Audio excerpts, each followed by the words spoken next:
O baiano Otton Bastos, antes de se dedicar ao teatro, tentou ser aviador e dentista. Participou dos filmes O Pagador de Promessas, de Anselmo Duarte, e Tocaia no Asfalto, de Roberto Pires. Mas será com o personagem Curisco, no filme Deus e o Diabo, na Terra do Sol, dirigido por outro baiano, Glauber Rocha, que Otton entrará para a galeria dos grandes atores do país.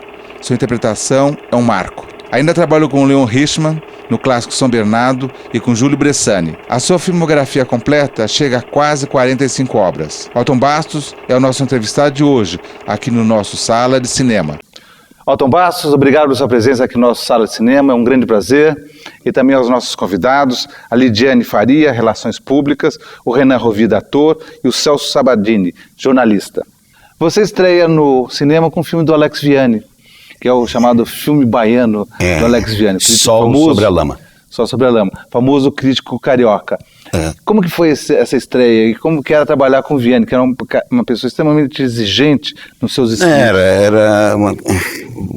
Todos os diretores, eles têm umas personalidades, né? Cada diretor tem uma visão de mundo, uma visão, como ele era um homem de esquerda, e foi feito justamente um filme, que era Sol sobre a Lama, que era um filme para denunciar que a Aesso, não sei se foi a Aesso, tocou fogo no local onde tinha uma famosa feira de água de menino, que de repente essa feira apareceu um incêndio em 4 pontos diferentes.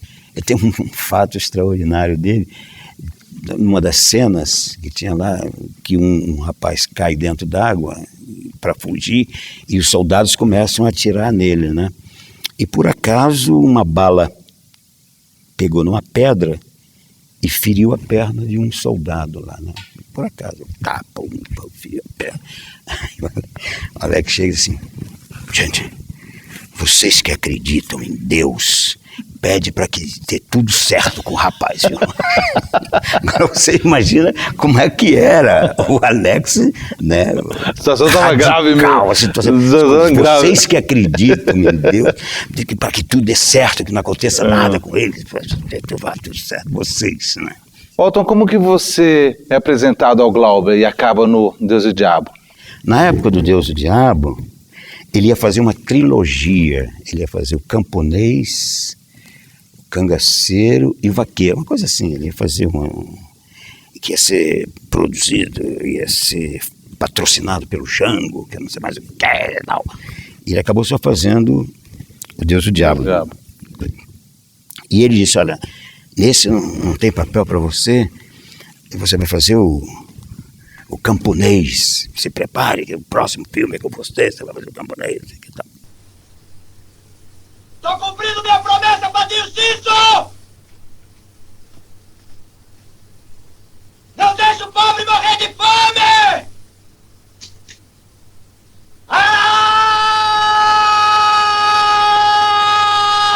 Figo não vive no mato, meu compadre Lampião! E eu estava ensaiando com o João Augusto, que era o nosso diretor, que era outro diretor extraordinário, Marta, a atriz Marta Beck, e o grupo nosso da Sociedade Teatro dos Novos, estávamos ensaiando Black Tie para inaugurar o teatro. Black Tie, eles não usam Black Tie? Eles usam Black Tie do Guarnieri. E nós íamos inaugurar o teatro, eles não usam Black Tie. Quando eu estava saindo da pensão onde eu morava, e vejo um cara todo sujo, cabeludo, cheio de poeira, batendo de porta em porta. Otton Bastos! Otton Bastos! E eu olhei e disse: quem é aquele? É o Glauber? Será que é o Glauber? Cheio de poeira, porque você ainda imagina vindo de lá do sertão, né? Antigamente a estrada era de areia, de pó danado, né? Aquela terra, costeleta de vaca, aquela assim, cheio de poeira e tal, para me procurando.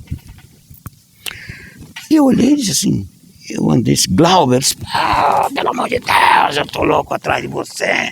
Você precisa ir para Bahia, precisa ir para Monte Santo amanhã. Eu disse: você tá louco? Como é que eu posso ir amanhã para Monte Santo se eu estou ensaiando uma peça? Você acha que eu vou parar o ensaio para ir para Monte Santo? Ah, você tem que fazer o Deus do Diabo, vai fazer o Corisco. Porque o rapaz que ia fazer o Corisco não vai poder fazer. Ele vai fazer o filme do... Não pôde esperar mais, ele vai fazer o filme do Roberto Pires, chamado Crime no Sacopã, Rio de Janeiro. Aí eu digo, pô, Glauber, não dá para fazer isso. Como é que eu vou fazer o Corisco? Não dá. Ele está aqui o roteiro, leia, e não sei mais o que. Aí eu li o roteiro, fiquei fascinado pelo roteiro, achei o filme lindo. E aí ele disse, bom, só tem uma coisa, você tem que falar com o João Augusto, que é o diretor do teatro, se ele me dispensa por alguns dias para eu fazer. Quantos dias você acha que eu posso fazer?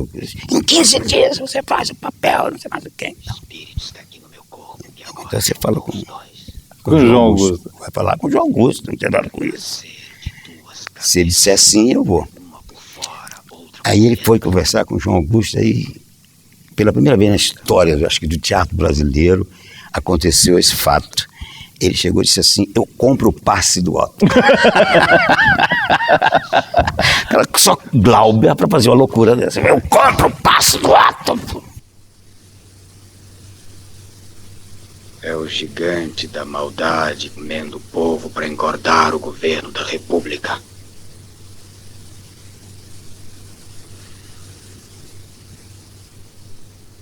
Mas São Jorge me emprestou a lança dele para matar o gigante da maldade. Tá aqui!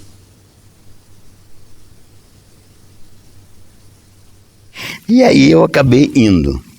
Aí nesse trecho de Salvador até Monte Santo, o filme foi modificado. Pelo amor de Deus, eu não estou aqui falando como se eu fosse o do Glauber, que eu impus as condições ao Glauber. Eu não impus em condição nenhuma. O filme, se você pegar o roteiro, você vai ver que tinha flashback no roteiro. Que era assim, aí o Corisco vai andando na estrada, encontra o Lampião, flashback. Ele conversando com o Lampião, não sei mais o que e tal. Como o Glauber tinha visto toda a nossa experiência cinematográfica, tinha experiência teatral sobre o Brecht em 62, 63, em Salvador, ele ficou fascinado e disse, vamos fazer uma experiência brechtiana, você topa fazer isso? Fazer o Deus do Diabo, como no lugar dele ter flashback, ele conta a história, ele narra, ele vai narrando a história, ele vai contando toda a história de como aconteceu e tudo, e não precisa ter flashback nenhum, você não tem. Só se foi você. Se você me traiu, eu te mato. Eu não! Eles lá! Os macacos e o diabo! Eu vou-me embora, que a hora não é minha, é tua! O filme é importante. O filme é muito importante, mas eu acho que a maior importância de tudo é um menino de 22 anos fazer um filme como Deus e o Diabo. Maria, Arvoredo, Gavião, todo mundo no papo amarelo. Tony, como que era o Glauber dirigindo? Ele ficava do lado dos atores, assim, e bochichando, faz isso, faz aquilo. Não, né? O Glauber não deve ter jamais bochichou, né? Não, ele não... Vai, anda, agora vamos, levanta, senta. Ele estava, como não era som direto, né, era som guia, né, ele ia falando para você o que era possível fazer, o que ele sentia, né? Ele ia sentindo e ia empurrando você para você ir fazendo também. Adrenalina pura, né? Tom, e o gestual do Corisco? Bom, o gestual do Corisco foi... gestual e fala, na verdade. Né? Porque é o seguinte, quando eu conversei com o Glauber, eu disse assim, o que é um Corisco? Na minha terra, o Corisco é fogo de artifício que você faz, ele fica rodando, girando, né? Tem até guerra de Corisco, você joga fogos, tem aquela batalha. Aí eu disse, bom, Glauber, eu acho que ele deve entrar como corisco, e ele deve falar lento e tranquilo, porque a pessoa que tem o poder não precisa gritar. Quem tem o poder fala tranquilo e sereno, porque ele tem poder. Ele sabe o poder que ele tem, ele não precisa gritar. Né? Consciente do poder. Consciente do poder. Ele fala tranquilo, sereno. Quem muito grita é que não tem a sua consciência certa do seu trabalho, do seu valor. Né? Então, o corisco tinha isso, ele falava tranquilo, sereno. E era ágil, ele sempre agia. Então, era esse o contraste do gestual e da utilização do corpo no trabalho com corisco. Quando eu era menino, fui chutado como um cachorro pelo pai desse cabra que tá aí. Esperei 20 anos. Esfolei para aliviar a minha dor. Não adianta mais nada. Meu destino está tão sujo que nem todo o sangue do mundo pode lavar. Você vai fazer o professor bêbado do filme, o bêbado professor. Aí eu comecei a olhar para o Glauber, como é que ele andava.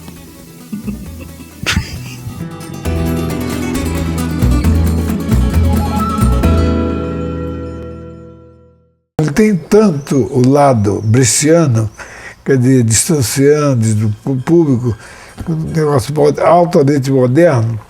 Ele faz, que fez no filme do Glauber, maravilhosamente, e outros, de forma intimista também. Tanto o meu filme como o do Joaquim Pedro são muito intimistas e ele faz magnificamente.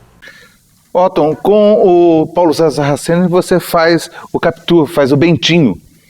E esse personagem, que daí é um personagem urbano, personagem dúbio, coitado. Como que foi essa construção? Coitado não, é um personagem extraordinário, né? Bentinho é um personagem... porque é o drama, coitado pelo drama que ele passa. Né?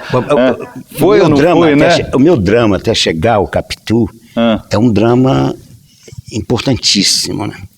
Pelo seguinte, depois que eu fiz o Deus e o Diabo, que foi aquele escândalo nacional, eu estava na Bahia, não estava sabendo de nada que estava acontecendo no Rio de Janeiro, com a estreia do Deus e o Diabo no Cine Ópera, em que as pessoas choravam, batiam palma, gritavam gênio, e não sei mais. Eu não estou sabendo de nada, eu estava enfurnado na Bahia, construindo um teatro. Assim quando eu disse, construir teatro, não estou sabendo de nada, Vila Velha, não estou sabendo de nada do que está acontecendo. Aí eu recebo um telefonema do Glauber, que em 64, imagina como a gente falava de um estado para o outro, né? O Brasil inteiro ouvia o que você estava dizendo e o outro ouvia. Ele diz assim, rapaz, você não sabe o que aconteceu, é uma loucura, o filme foi uma loucura, você precisa ver o Rio, todo mundo só fala, só quer saber quem é. Por infelicidade do Deus e do Diabo, eu comecei a receber milhões é uma expressão, né? Mas eu comecei a receber dezenas de roteiros para fazer cangaceiro, para fazer bandido, para fazer violência. Só me viam como fazendo cangaceiro, bandido, assassino, estuprador, milhões de... Um Edward G. Robinson do sertão. Aí eu virei e disse assim... Eu não vou aceitar nenhum roteiro que faça cangaceiro, porque já fiz um cangaceiro para não fazer nunca mais na minha vida outro cangaceiro. Acabou. É melhor contar de uma vez. Fiz uma conversão. Conversão? Sim, senhor, uma conversão de papel em ouro. Mas perdimos nos cálculos. Se você me ajudar... Quer me ajudar?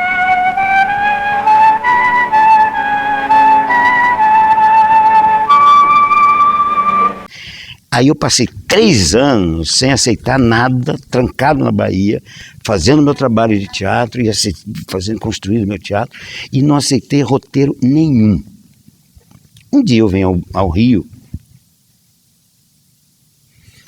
e o Paulo Serra Sarraceni se encontra e diz assim para mim: eu queria que você fizesse um filme, você quer fazer meu filme? Eu digo: ai, meu Deus. Mais um. Mas o que é isso? Mais um cangaceiro? Ele disse: não, um Machado de Assis. Eu disse: já aceitei. Deus Pai do céu, tem piedade de nós, Deus Filho Redentor, tem piedade de nós, tem piedade de nós, sua piedade de todos os Deus, tem piedade de nós, Santa Maria, dai por nós, Santa Virgem Deus, dai por nós, Santa Virgem Virgem, dai por nós, de Jesus.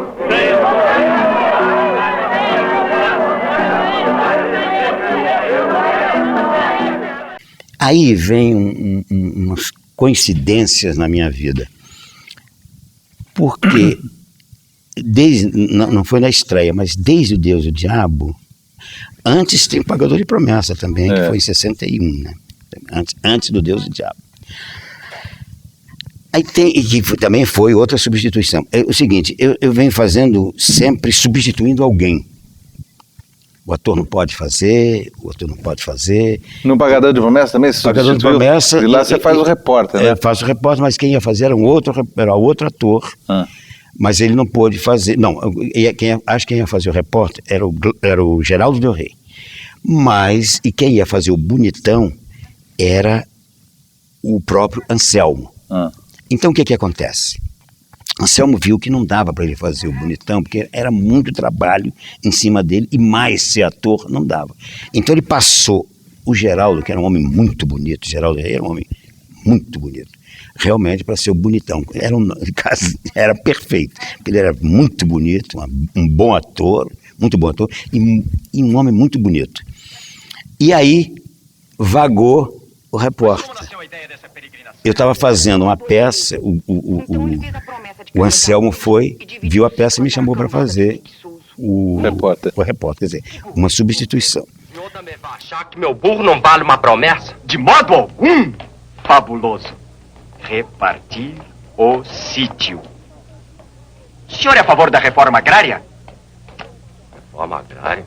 E é isso? É o que o senhor acaba de fazer com o seu sítio? Eu não estou arrependido, moço. É a favor da reforma agrária. Mas onde é que eu estava? Aí eu deu Capitu. Aí eu deixei de fazer. Aí eu fui fazer o Capitu. Por quê? Porque era um filme urbano, um filme de uma interiorização muito grande, de um homem que sofre terrivelmente por uma paixão extraordinária, né? Então esse homem, que é o ciúme que mata esse homem, eu disse: eu vou fazer porque esse filme eu quero fazer, realmente, para esquecer o Deus e o Diabo, né? Esquece aquele cangaceiro para fazer esse filme que é... Então, quem ia fazer, eu acho, que se não me engano, seria Paulo José e Jean Francesco Guarnieri. Eu não sei qual dos dois, acho que Paulo José ia fazer Escobar e o Jean Francesco ia fazer o Bentinho, uma coisa assim, mas estavam presos no teatro, não podiam fazer no Teatro de Arena, não sei mais o que, não podia fazer. Então ele me chamou Raul Cortez para fazer, a mim e o Raul Cortez nós fizemos o filme. E eu fiz com um amor muito grande esse filme, porque eu achava que esse filme tinha que ser feito dessa maneira, desse sofrimento, dessa angústia, desse desespero, desse Otelo, né, dentro dele. E foi isso que me levou a aceitar fazer o filme de Sarraceni.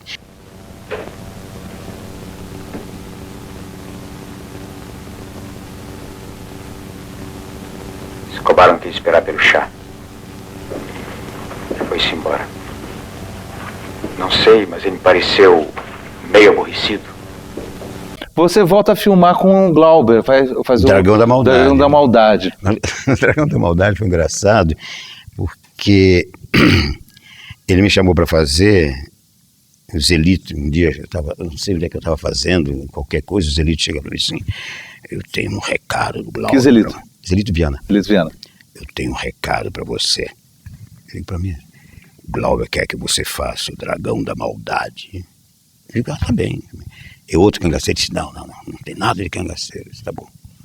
Quem vai fazer o cangaceiro é o José Parisi, Lorival Parisi. Não, José, Lorival Parisi, que vai fazer o Coirana, que vai fazer o cangaceiro. Você vai fazer o professor bêbado do filme, o bêbado, o professor. Aí eu comecei a olhar para o Glauber, como é que ele andava. Comecei a olhar para o Glauber, disse assim, eu vou fazer O Glauber. Coronel! Está chegando a hora! Agora a cidade vai começar a enxergar! Quem está falando é um homem que nunca derramou sangue de ninguém, mas que agora está disposto a derramar o sangue dele para vingar a metade desse sertão injustiçado. Aí era aquela camisa aberta aqui, se vocês viram o filme, vocês viram a camisa aberta, barriga do lado de fora, falava meio gesticulado, aquela coisa assim do Glauber, falando aberto sempre. E eu fui fazendo Glauber, disse assim, vou fazer o professor glauberiano, né? E aí fiz o professor glauberiano. E aí um dia Ele, na hora que viu isso? Não, ele não viu, ele nem Botava direto. não, ele falava, vai, faz isso e tal, vai pra cá, vai lá, tal. Aí um dia o Barreto estava assistindo o Copião junto com o Glauber. Aí ele começou a rir. Aí o Glauber disse, Barretão, isso não é uma comédia. Você tá rindo de quê? Ele disse assim, pô, você não tá vendo que o Otto tá fazendo você, não?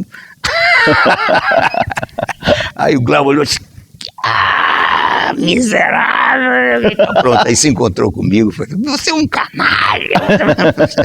Brincando, aí pronto, aí ficou o professor lá que é um belo filme também, né? Agora foi remasterizado, tá todo muito bem feito o filme. Sozinho eu não posso! Esse daí já está morto! Esse daí já está morto! Precisa cuidar dos vivos! Precisa cuidar dos vivos! Cuidar dos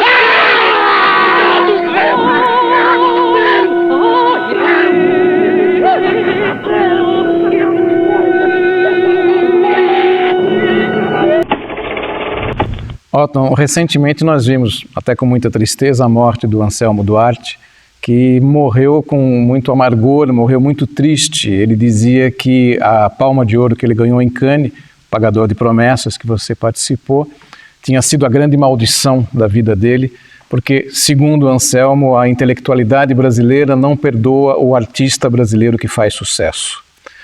Eu gostaria de saber se você compactua com essa ideia do Anselmo ou não, e como é que é a sua relação de sucesso de uma carreira que já tem mais de 50 anos. Olha, o Anselmo dizia isso como o Tom Jobim dizia também. Tom Jobim dizia que aqui não respeitavam o artista, né? As pessoas aqui não tinham o menor respeito pelo artista. O Anselmo, se ele estivesse aqui, ele seria engraçadíssimo, né? Contava casos e casos e casos, era uma pessoa agradabilíssima no jantar.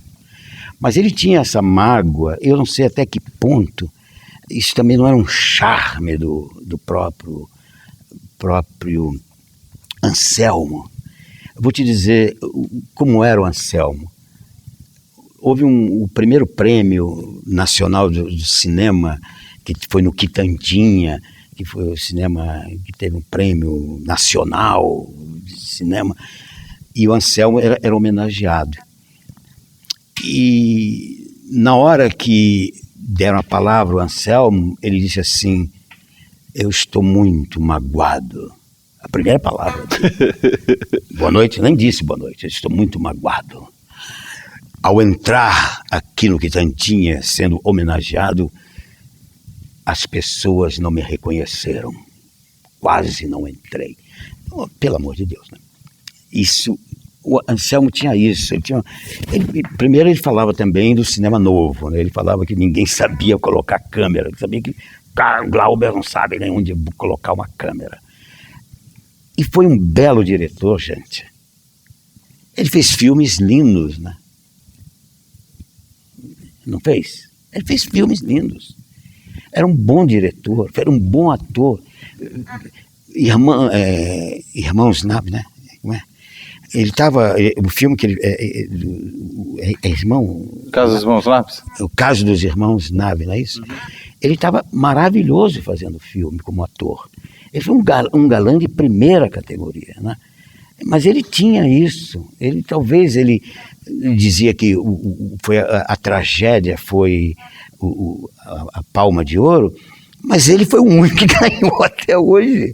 Ele devia, no lugar de se orgulhar disso, não, ele achava que as pessoas eram contra isso. É porque eu fico bem claro que é o seguinte, eu entrei no cinema novo pela porta dos fundos, né? Eu entrei pela cozinha.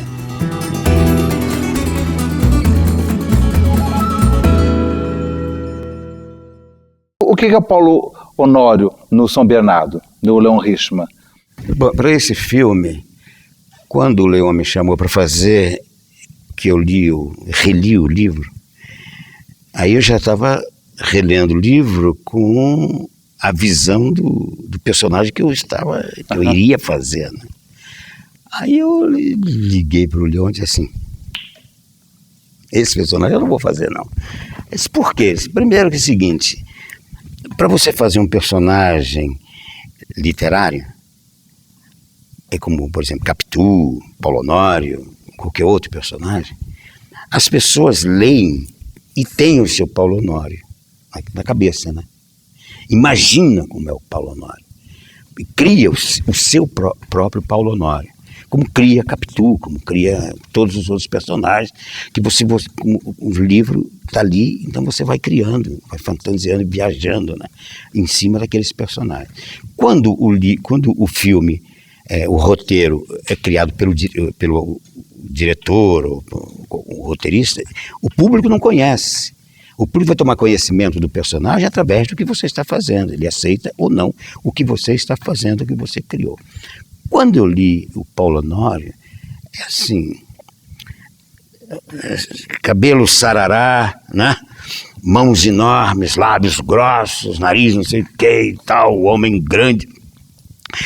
Aí eu virei esse, o Leon, tá errado. Eu sou antítese disso, eu não tenho nada disso do Paulo Honório, né? Ele aí virou para mim e disse, mas eu não quero que você seja o Paulo Honório do livro. Você vai ser o Paulo Honório do filme, mas eu quero que tenha dentro de você o homem político que você é. Você vai usar a política que está dentro de você.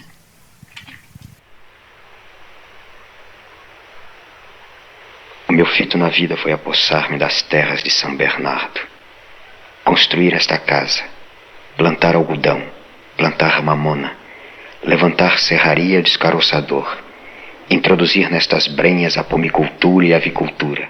Aí eu criei esse monstro, né, que é o... porque o personagem... Esse, para mim, é o grande trabalho de ator, para mim. O Deus e o Diabo eu considero uma grande experiência cinematográfica, que foi realmente uma grande experiência. Usar até brecha dentro do cinema. Mas esse é um filme que tem um trabalho mesmo de pesquisa, de busca, de luta, porque o Leon, ele pegava o roteiro dele era um livro. A cena que você ia filmar no dia seguinte, à noite, antes de você dormir, depois de jantar, ele reunia o elenco da cena e lia a cena, debatia a cena, discutia a cena. E quando você ia para o set no dia seguinte, você tinha uma bagagem muito grande da discussão que você teve anteriormente, no dia anterior. E depois o Leon era uma pessoa que ensaiava assustadoramente. Ele gostava de ensaiar, né? Não, ele ensaiava muito. O Lauro, por exemplo, ele ensaiava demais. Por exemplo, aquela cena do jantar, que está o elenco inteiro em cena. Aquela cena, ele levou mais ou menos 6 horas ou 7 horas ensaiando aquela cena. Porque era uma cena de 8 pessoas em cena, cada um com seus textos para dizer. Você se lembra bem do filme? Aquela cena do jantar que ele está falando, que eu me levanto, e quando ela discute defendendo o Nildo, o professor, né, que ela defende o professor. Aí que eu vou para o canto e diz assim, materialismo histórico. É maravilhoso. O que é que ela quer dizer com materialismo histórico? Você está escandindo as palavras, as sílabas ali. Materialista. Lembrei-me de ter ouvido Costa Brito falar em materialismo histórico. Que significava materialismo histórico? Nosso povo, seu Paulo Honório. A verdade é que não me preocupo muito com o outro mundo. É interessante também o desdém, como você diz, o personagem diz no filme, quando ele resolve se casar. Né? Ele vai arrumar uma mulher, vai instrumentalizando, ele precisa de um herdeiro, mas a mulher é o estágio, né? Dali, então eu vou fazer o quê? E depois ele diz assim, a coisa mais, você vê quem é o personagem, né? Quando ele chega em frente à casa dela, que ele está indo até conhece no trem, vai indo casar com ela, já imaginando casar com ela, que ele olha e diz assim, é aqui que você mora, né? Como que ele diz assim, é nessa casa que você mora? Bom, lá na fazenda você vai ter muito mais possibilidade de viver bem, né? Não é aqui nessa casa simples, né? Leva a sua tia, vamos morar na fazenda, vai ter muito mais conforto que essa casa simples. Não é a grosseria dele, é normal deles assim, não. Atávico, né? Ele não conseguia superar ali. Não, vou morar aqui, que bobagem. Isso aqui é uma casa simples. Vamos lá para a fazenda, que você vai ter tudo. Estão as senhoras aqui pessimamente instaladas. Adeus. Se quiserem ir a São Bernardo, avisem para mandar o automóvel. Perfeitamente. E muito agradecida pela companhia. Não tem de quê. Bem? Otto, você trabalha, vamos dizer, com os grandes diretores do cinema novo. Com Rui Guerra, com Glauber, com Sarraceni, com Leon. Richman, havia alguma intersecção entre esses diretores? Você consegue ler isso? Não, todos eles, apesar de eles terem uma ligação muito grande por causa da evolução do cinema, né? É que eu fico bem claro que é o seguinte, eu entrei no cinema novo pela porta dos fundos, né? Eu entrei pela cozinha. Eu não entrei no cinema novo logo na sala de jantar, né, na sala de espera, nada.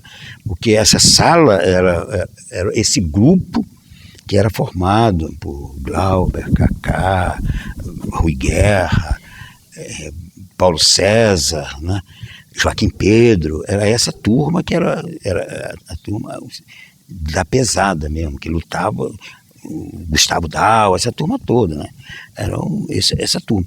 Eu entrei por causa do Deus e o Diabo. E aí todo mundo acha que eu faço parte da elite do cinema novo, eu faço parte de toda a história do cinema novo. Pelas rendas negras que cobrem teu corpo, pela voz quente, pelas palavras certas como aço, pelo teu prazer guardado na carne, pelo teu ódio, que não cabe dentro dos olhos em tanta beleza. Eu matei Santana da terra para te dar de presente a tua viuvez. Por você, Sol. Mas havia uma intersecção entre esses 4 diretores? Eles eram cada um dentro da da sua personalidade, principalmente, né? Cada um tinha, sinceramente, a personalidade. Quer dizer, o Glauber tinha aquela coisa dele, o Leon era extremamente, profundamente racional. Dentro, né? O Rui já era uma mistura de Glauber com Leon, um belíssimo poeta que é o Rui. O Rui é um poeta maravilhoso, um letrista maravilhoso, um poeta maravilhoso. E aí ele também tem essa coisa, mas ele tem um jeito muito peculiar de trabalho, né? Eu fiz com ele Os Deuses e os Mortos, um filme que eu adoro também, de ter feito, inclusive, com ele. É de costa voltada para a morte que eu agora falo. Antes eu não sabia o que procurava. Agora eu já sei quem sou. Sou Santana, sou Urbano, sou Sol e sou Valu. Sou Jura e sou Sereno. Eu não acho que o personagem seja odioso. Eu acho que o personagem pode ser polêmico, mas acho que é um homem que acreditava que ele estava fazendo bem.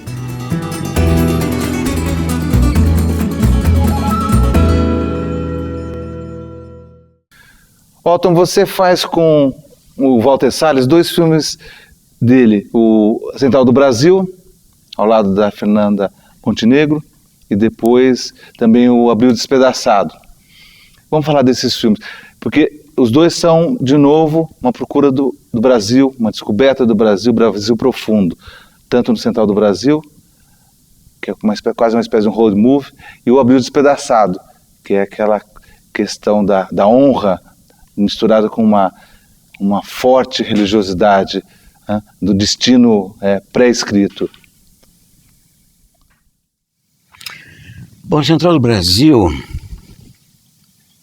um dia eu estava em casa e aí recebi um telefonema, era de João Emanuel, que era o co-roteirista, ou roteirista total do filme, e assistente do Walter, pedindo para eu ir até a sede deles lá, que ele queria falar comigo. Aí eu fui lá. Aí quando eu chego lá, tinha uma mesa, tinha uma cadeira, tinha uma câmera, como tem essa daí, a câmera, apontada para mim, o João Manuel sentado aqui, eu sentado aqui. Aí ele virou para mim e disse assim: o Walter pediu para eu conversar com você e você ler aqui para ver se realmente você tem a ideologia do personagem, né? Aí, leia aí, tá? Aí eu li, Chofer. Quando acabou, eu disse assim: ô João Manuel, na verdade, por que você não disse logo do início que você queria fazer um teste comigo? Porque eu não acho nada demais você fazer um teste. Pode ser até que o Valtinho queira saber como é que eu fico ao lado da Fernanda, como é a minha figura ao lado da Fernanda, que todo tempo eu vou trabalhar com a Fernanda para saber como era o personagem. Você devia ter feito um teste. Eu não tenho esses pruridos de não fazer teste, não. Com todos os filmes que eu já fiz, mas cada diretor tem uma mentalidade, tem uma visão de mundo. Quer fazer o teste e tal, quer fazer, faça. Porque, eu vou dizer assim, até Marlon Brando fez teste, meu filho, para fazer o grande chefão. Poderoso Chefão. Pô, Poderoso Chefão. Se ele fez teste, o Marlon Brando, eu não vou ganhar um milésimo que ele ganha lá para fazer o grande. Eu vou aqui para fazer. Então, podia ter dito diretamente, né? A senhora não está bem, não. É o coração, acho que deu uma disparada. Aperta o dedo mindinho assim, ó, na batida do coração que ajuda, ó. Isto?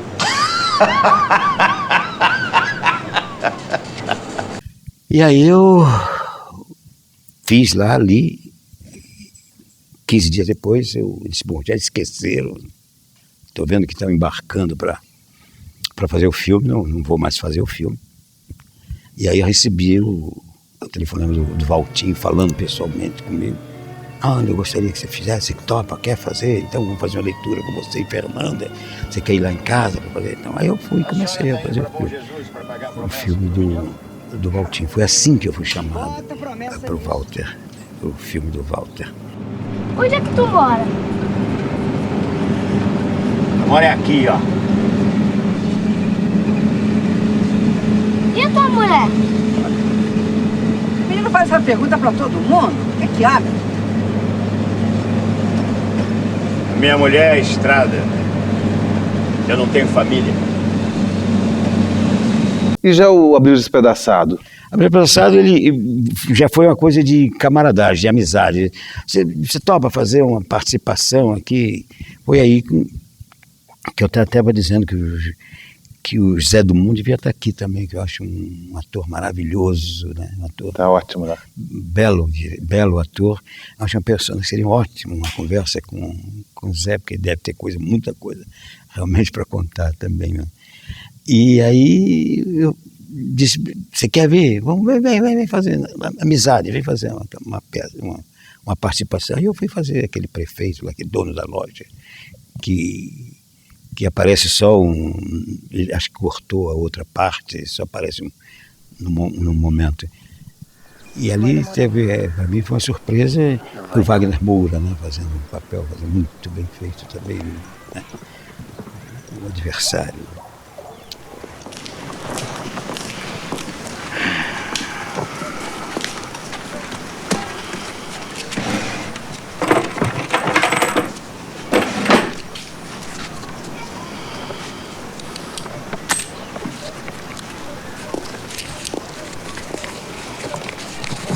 Walton, você faz um outro personagem bastante polêmico, a gente pode dizer também odioso, que é o personagem no Bicho Sete Cabeças, da Laís Bodansky, que é um personagem odioso e ao mesmo tempo polêmico pelo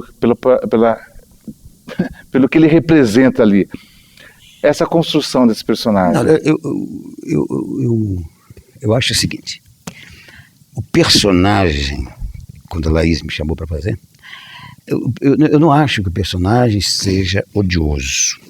Eu acho que o personagem pode ser polêmico, mas acho que é um homem que acreditava que ele estava fazendo bem. Não estava fazendo a maldade do filho para fazer isso. Eu nunca pensei no filme, no personagem, de ser contra o meu filho violentamente. É o cara que é bitolado, é o cara que não aceita absolutamente nada, né? Imagina um homem daquele encontrar maconha no bolso do filho. Isso aí é uma loucura. Para ele... E quando ele leva, eu acho que o único erro grande dele foi quando ele mentiu para o filho, né? Eu vou visitar um amigo meu que foi hospitalizado. Você vem comigo? Posso ir guiando? Pode. Pode sim.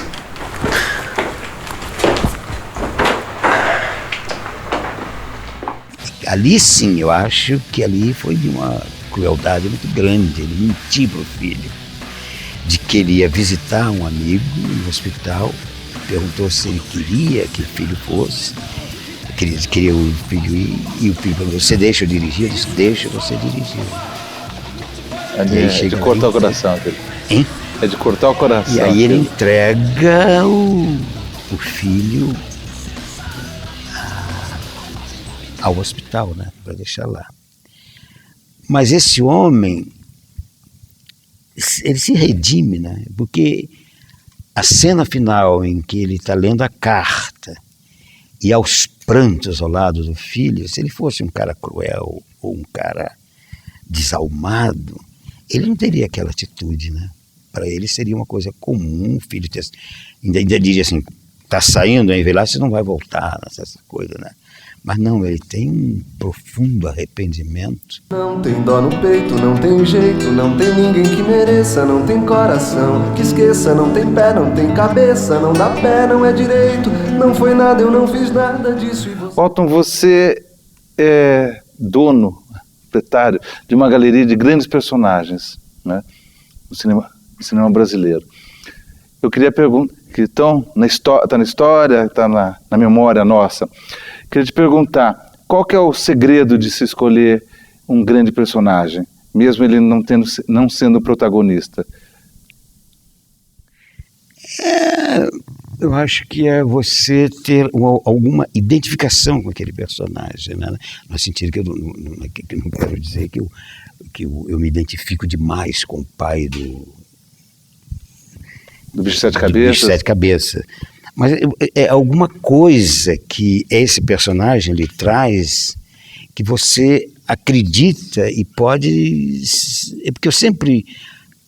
Qualquer que seja o meu personagem, aliás, um personagem que não está aí, mas que eu adorei fazer, foi o Mauá. Se eles conseguiram tornar o seu que foi um personagem que eu fazia, e que era um personagem que atravessou a história inteira e não mudou absolutamente nada. Se você se lembra do Mauá, ele começa com aquele cabelo grisalho. Ele começa velho. Ele começa velho e vai velho até o final. Ele vê o Mauá criança, o Mauá adolescente, o Mauá, né? E o Mauá já homem feito, e ele com a mesma figura. Por quê? A luta ali, e ninguém nunca falou nada a respeito disso. E nenhuma crítica, alguém comentou isso. Por quê? Porque aí vem a ideologia, quer dizer, o poder não muda, né? O poder é aquilo. Aquilo é o poder. O poder é sempre a mesma coisa. Esse país tem um imperador. Todos os sonhos devem subordinar-se ao sonho do imperador. Eu vou lhe dar um conselho, rapaz, sincero. Não sonhe, não. Viva. Vá fazer os seus negócios e procure ganhar dinheiro se for possível. Esta é a melhor maneira de você servir ao país e de não viver um pesadelo. Otton Bastos, obrigado pela sua presença, pela sua entrevista aqui no nosso Sala de Cinema, foi um grande prazer. Obrigado a vocês, obrigado pela oportunidade. Para dizer a você, eu acho que talvez, eu fiquei pensando muito, talvez seja uma das últimas entrevistas que eu quero dar, porque eu acho que entrevista até certo ponto, mas já foi dito tudo demais, já foi falado, acho que eu não tenho mais nada para dizer não, né? Agora completei com essa aqui, eu acho que tudo que eu tinha que dizer, eu sempre fui um pouco contra a entrevista, né? Porque na entrevista você tem que parecer sempre muito inteligente, muito culto, muito preparado. As pessoas fazem as perguntas, você fala, sim, claro, a ideologia, assim, não, sim, porque socialmente falando do país, tem economia, falando, não tem nada disso. Eu acho que você diz o que você tem na tua cabeça, o que você sente, o que você quer, mas as pessoas sempre esperam que você diga coisas inteligentes e brilhantes. Mas você foi inteligente e brilhante. Obrigado. Eu quero agradecer também aos nossos convidados, a Lidiane, ao Renan e ao Celso. Até o nosso próximo Sala de Cinema, conta as histórias, grandes personagens do cinema brasileiro. Até lá.